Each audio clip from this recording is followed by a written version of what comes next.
Pineapple pie recipe mga sangkay. Ito madali lang gawin to. Panoorin mo lamang yung ating video at huwag kalimutan mag-like at share ng ating video at pakipollow na rin po ng aking page. Natin gagawin is butter mixture para sa pabalat ng ating pineapple pie. Kailangan lang natin ng asukal, asin, vanilya, yeast, mantika. Sunod, lagay tayo ng tubig. At haluin muna natin, tunawin natin ng maayos yung asukal na ating nilagay dito. Lagay ko na lamang sa comment section or sa ating caption yung mga sukat ng ingredients sa akin ginamit dito. Next, pag nahalo na natin ng maayos, ilagay na natin yung ating harina. 1 kilo yung mga sangkay. May kasama na rin po yung baking powder. Next step, haluin natin ng maayos. So, bali dito sa part na ito mga sangkay is nakahanda na yung ating tray dyan. 4 na tray nga pala yung ating kailangan dyan para sa ating pabalat nitong ating pineapple pie. So bali kailangan wala ng buo-buo na harina yan mga sangkay bago natin ilagay sa ating tray. Ang ating ginagawa is pagkatapos natin mahalo na maayos is pwede kagad natin idiretso lagay sa ating tray at pwede na rin kagad natin isalang. Natin yung ating pabalat, itong ating butter mixture ng ating pineapple pie. Kailangan natin ng 4 na tray. Ito. So bali may pahid ng shortening ha. So bali dalawang tray ng pineapple pie yung ating gagawin pero yung ating handa na tray is dapat 4 na tray. Dahil dalawang pang ilalim na pabalat at dalawa rin na pang ibabaw na pabalat para sa ating pineapple pie. Bali, alagay na natin ngayon sa ating tray itong ating mixture, itong ating butter mixture para sa ating pabalat ng ating pineapple pie. So, bali, para pantay-pantay yung kapal ng ating pabalat ng pineapple pie, ibangin natin para pare-parehas ng kapal.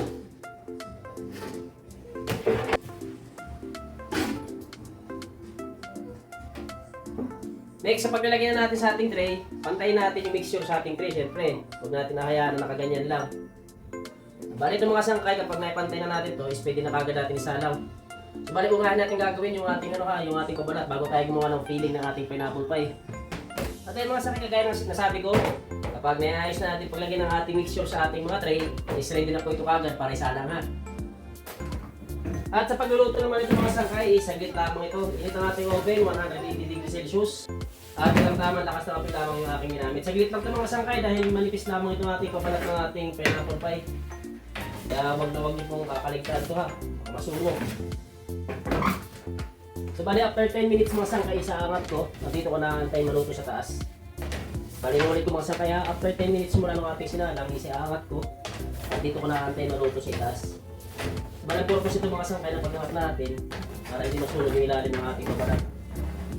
Medyo hilaw pa kasi yung babaw. Kaya dito na natin sa taas antay maluto. At ito na mga sangkay, after 5 minutes sa taas, alisin na natin. Ito na yung ating babalat. Ito na yung ating babalat mga sangkay. So bali next natin gagawin yung ating filling naman ng ating pineapple pie.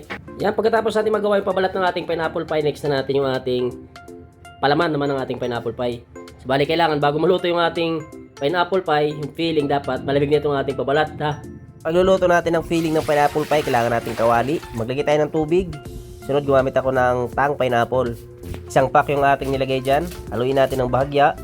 Sunod, maglagay tayo ng asukal. So, bali sa asukal, white sugar yung aking ginamit.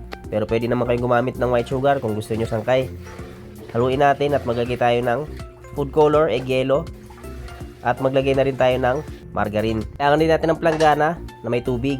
At dyan natin ilalagay yung ating cornstarch para tunawin. Minsan guys, simpleng recipe lamang yung ating mga ginamit dito at sigurado kung kayang-kaya nyo rin gawin yan. Next step, pakuluin na natin yung tubig sa kawali. So bali sa pagluluto ko naman ng filling or palaman ng ating pineapple pie, pinapakulo ko muna yung mga ingredients na nakalagay dito sa ating kawali. Saka ko ibubuhos yung ating tubig na may cornstarch.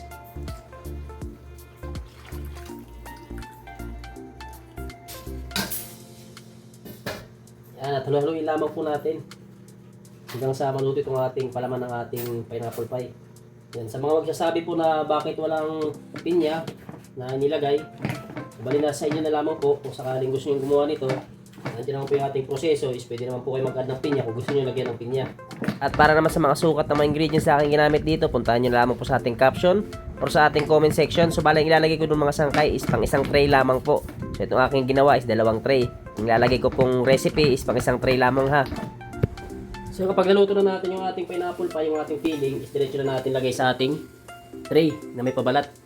So So, bali, dahil dalawang tray yung aking ginawa, hatiin ko lamang itong filling ng aking pineapple pie sa dalawa. So yun sangkay, kung sakaling nagustuhan mo yung aking video, ay huwag kalimutan mag-like at share ng ating video. At pakipollow na rin po ng aking page bilang suporta na lamang po. Bali, itong ating ginagawang pineapple pie sangkay is pagkatapos natin mailagay itong ating filling at mailagay yung ating pabalat sa ibabaw is hindi na po natin kailangang lutuin ulit. Dahil nga itong ating pineapple pie, yung pabalat niya is nauna na pong naluto. Kaya dito sa part na to, sa pagluluto ng filling ng ating pineapple pie is ayusin na rin po natin yung pagluluto dahil hindi na po natin yan sisalang sa oven once na malagyan na natin ang pabalat sa ibabaw. Meron po kasing isang pineapple pie mga sangkay na kanyang pabalat ay gawa sa dough.